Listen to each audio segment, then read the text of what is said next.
এই বিডিআরের ঘটনা হাসিনা আসার 1 মাস পরেই কেন ঘটলো? হাসিনা সব কিছু জানতো, 4 জনে সেদিন ডিনারে কেন যায়নি? এটা চলে এসছে এর আগে। আমি ছিলাম, আমি গিয়েছি, হাসিনা ছিল, হাসিনাও গিয়েছে। এইবার কেন হাসিনা গেল না?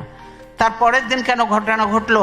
হাসিনা এবং মঈনুদ্দিন এটা জানতো এবং তারা এর জন্য দায়ী, এটা মানা যায় না। কাজেই হাসিনাকে একদিন জবাব দিতেই হবে এটার জন্য। 57 জন, হ্যাঁ আমি ক্ষতিগ্রস্ত হয়েছি, আমার ছেলেদের ইয়ে হয়েছে, তারপরেও আমি বলবো 57 জন ভালো ভালো অফিসার কিভাবে মারা হয়েছে তা চিন্তা করা যায় না। তাদের পরিবারদের সঙ্গে যে আচরণ করা হয়েছে সেটা চোখে দেখা যায় না। আমরা 57 জন অফিসারকে ই করে কাউকে পুড়িয়ে ফেলা হয়েছে, কাউকে গার্বেজের ভিতর দেওয়া হয়েছে, কাউকে আর এর সঙ্গে জড়িত ছিল আরো। আপনারা জানেন যে একজন ইয়ে ছিল, সে র্যাবে আমরা নিয়েছিলাম, লোকটা খুব ভালো ছিল, শায়েক আব্দুর রহমান ছিলেন গুলজার, আপনারা জানেন গুলজার ধরেছিল ওই শায়েক আব্দুর রহমানকে।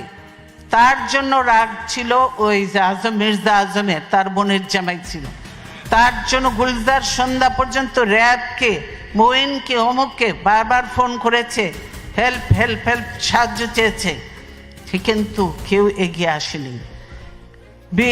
কি বলে র্যাব, আর্মি যে বসে আছে কিন্তু পারমিশন পাচ্ছে না, র্যাব ঢোকার পারমিশন পাচ্ছে না। পিলখানায় যদি তারা ঢুকতে পারতো, আমি মনে করি এরকম নয়, 2-1 জন মরতে পারতো, তো সব অফিসারকে আমরা বাঁচাতে পারতাম। দেশের এটা ছিল অ্যাসেট, আজকে দেশকে ধ্বংস করে দেওয়া হচ্ছে, আর্মিকে শেষ করে দেওয়া হয়েছে। এর জন্য অবশ্যই তারপরে তদন্ত কমিটি করে তদন্ত থেকেও বাদ দেওয়া হয়েছে। এমন সব লোকজন দিয়ে তদন্ত করতে যাকে দেয়া হয়েছিল সেটা তাকে করতে দেয়া হয়নি। তারপর সে তাকে বাদ দিয়ে আরেকজনকে দিচ্ছে, দলীয় লোককে দিয়ে ইয়ে করে কোনো রকম নাম কাস্তে লোক দেখাতে হবে, সেটা করেছে। কে করেছে? তাদের লোক। এইটা বুঝতে পারছেন। কাজে বিডিআর ঘটনার সঙ্গে হাসিনা এবং মঈনুদ্দিন সরাসরি জড়িত। তারা এদেরকে নিয়ে একসঙ্গে শেরাটন হোটেল থেকে খাওয়া এনে খেয়েছে। তাদের যে তখন একজন ছিল, কি দিদি ছিল না কি ছিল, কি না, তৌহিদ তখন কোথায় ছিল? হাসিনার ওখানে ছিল না? নিজের পরিচয় দিয়ে গেছে, একসঙ্গে খাওয়া দাওয়া করেছে, সব কিছু করেছে, ভালো কাজ করেছে, বাবা দিয়ে পাঠিয়ে দিয়েছে। এই হলো অবস্থা। কাজে শুধু এই ঘটনা নয়, হাসিনা অনেক কিছুর সঙ্গে জড়িত। এবং বর্তমানে যে জঙ্গি তোলা হচ্ছে বিদেশিদেরকে ভয় দেখানোর জন্য, যে এই দেখো আমি ক্ষমতা থেকে গেলে এই দেশে জঙ্গিদের উত্থান হবে, এই দেশে এইভাবে মানুষ হত্যা হবে, হবে। সেই জন্য তারেক বলেছে, আমি আর বলবো না, এই যে বলেছে, আমি শুধু ছবিটা দেখাতে চাই, অ্যালার্মিং কথাটা, অ্যালার্মিং, হ্যাঁ ছবি দিয়েছে মানব জমিন, বুঝেছেন? বলছে কি, সিজারকে গুলি করা হয় কাছ থেকে, বন্ধ ছিল সড়ক বাতি বন্ধ ছিল কেন? তার জন্য দায়ী কি বিএনপি? সরকার দায়ী হতে হবে। কেন ছিল? ডিপ্লোম্যাটিক এরিয়া ওটা, সেখানে বাতি বন্ধ থাকার কথা নয়, বাতি বন্ধ থাকা। আর এখানে জড়িয়ে দিল বিএনপি, সেই আমাদের কাইয়ুমকে জড়িয়ে দিল, যে কাইয়ুম মোটেই না। এই হলো মিথ্যা। হাসিনা মিথ্যে কথা বললো, মানে প্রতিনিয়ত হাসিনা মিথ্যে কথা বলছে এবং মানুষের উপরে অত্যাচার চালাচ্ছে। তাই আমরা বলতে চাই, আল্লাহ আছেন, আল্লাহ অবশ্যই দেখছেন, আল্লাহ বিচার করবেন। এবং আপনাদের বলবো যে আপনারা সকলে বুদ্ধিমান, বিবেকবান, শিক্ষিত এবং এমন এক দেশে আছেন যে দেশে গণতন্ত্র, মানবাধিকার সব কিছু আছে এবং এদের কতগুলো সিস্টেম যে এত ভালো লেগেছে আমার কাছে।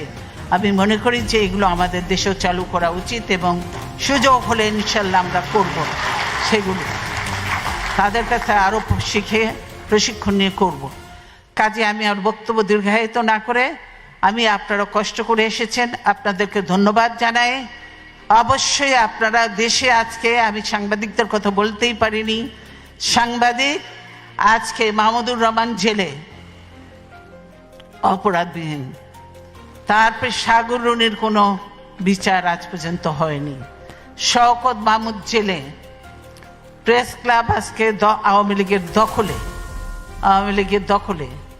এখন সুপ্রিম কোর্ট বারও দখলের চেষ্টায় আছে, বার কাউন্সিল তো কোনো রকম করেছে, ওটা নিয়েও একটা ভেজাল লেগে আছে। এই হলো অবস্থা। সব দলীয়করণ আর দখলীকরণ চলছে, জমি জায়গা থেকে আরম্ভ করে। সেই বাংলাদেশে এখন মুসলমান, হিন্দু, বৌদ্ধ, খ্রিস্টান কোনো ধর্মের মানুষ নিরাপদ নয়, এবং যত দুর্ঘটনা ঘটছে তার সঙ্গে হাসিনা এবং আওয়ামী লীগ সরাসরি জড়িত, এবং তার পুলিশ বাহিনী, পুলিশ এবং র্যাব এরা জড়িত। তাই আমি বিদেশিদের কাছে আহ্বান করব, এই র্যাবের ইউএন মিশন বন্ধ করতে হবে, র্যাবকে বন্ধ করে দিতে হবে। র্যাবকে যে গুলি টুলি সাপ্লাই দেওয়া হয় এগুলো বন্ধ করতে হবে, নাহলে বাংলাদেশের নিরীহ মানুষরা মরবে, বিদেশেরাও মরবে, এবং এইগুলো সব বন্ধ করতে হবে। র্যাব, পুলিশ, এদেরকে, পুলিশ এই দেশে দেখেছি পুলিশরা হলো জনগণের সেবক, জনগণের নিরাপত্তা দেয় এরা, অথচ বাংলাদেশের পুলিশ জনগণকে ধরে নিয়ে যে ঘুষ নেয়, না হলে গুলি করে হত্যা করে জঙ্গলে ফেলে দেয়। এই হলো বাংলাদেশের পুলিশের অবস্থা। কাজেই আমরা খুব একটা খারাপ সময়ের মধ্যে দিয়ে বাংলাদেশ যাচ্ছে, আমরা অত্যন্ত কষ্টের মধ্যে আছি। তারপরও আমি এতদিন গণতন্ত্রের জন্য সংগ্রাম করেছি, এখন অনেক বয়স হয়েছে, তারপরেও বিশ্বাস আছে, আস্থা আছে, আল্লাহর উপর বিশ্বাস আছে এবং আল্লাহর রহমত আছে। গণতন্ত্র শেষ লড়াই পর্যন্ত আমি চালিয়ে যাব, এবং দেশে গণতন্ত্র পুনঃপ্রতিষ্ঠা করে ইনশাআল্লাহ তারপরে দেখা যাবে, আল্লাহ যা কপালে লিখছে তাই হবে। তাই আমি আপনাদেরকে অনেকদিন পর দেখা হলো, আবার কবে দেখা হবে জানি না, কিন্তু বলতে চাই, আপনার প্রবাসে থেকে বাংলাদেশে কারো কথা বলার কোনো সুযোগ নয়, কোনো সাংবাদিক কিছু লিখতে পারে না, ধরে নিয়ে চলে যাবে, মামলা দিয়ে জেলে ভরে দেবে, কেউ পারে না। যা দুই চারটা কথা আমি বলি, ধরলে ধরুক, কিছু আছে জানে ভয় পাই না। প্রবাসে আপনারা আছেন এবং আপনারা কিছু কথাবার্তা বলবেন, টকশো, এখন টকশোতে কেউ যেতে পারে না, আপনারা কথাবার্তা বলবেন, আপনারা লেখালেখি করবেন, আপনারা একটু জানাবেন, সেটাই করতে হবে।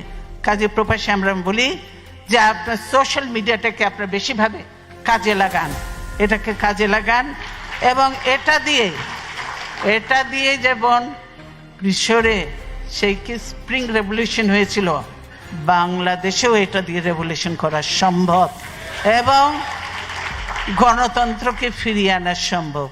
তাই আমি আমার বক্তব্য দীর্ঘায়িত না করে আপনাদের সকলকে, আপনাদের অনেক মূল্যবান সময় দিয়েছেন, সেই জন্য আপনাদেরকে ধন্যবাদ জানিয়ে আজকের মতো বিদায় নিচ্ছি। ইনশাল্লাহ ভবিষ্যতে আল্লাহ যদি জীবিত রাখে তাহলে আবার দেখা হবে। ধন্যবাদ।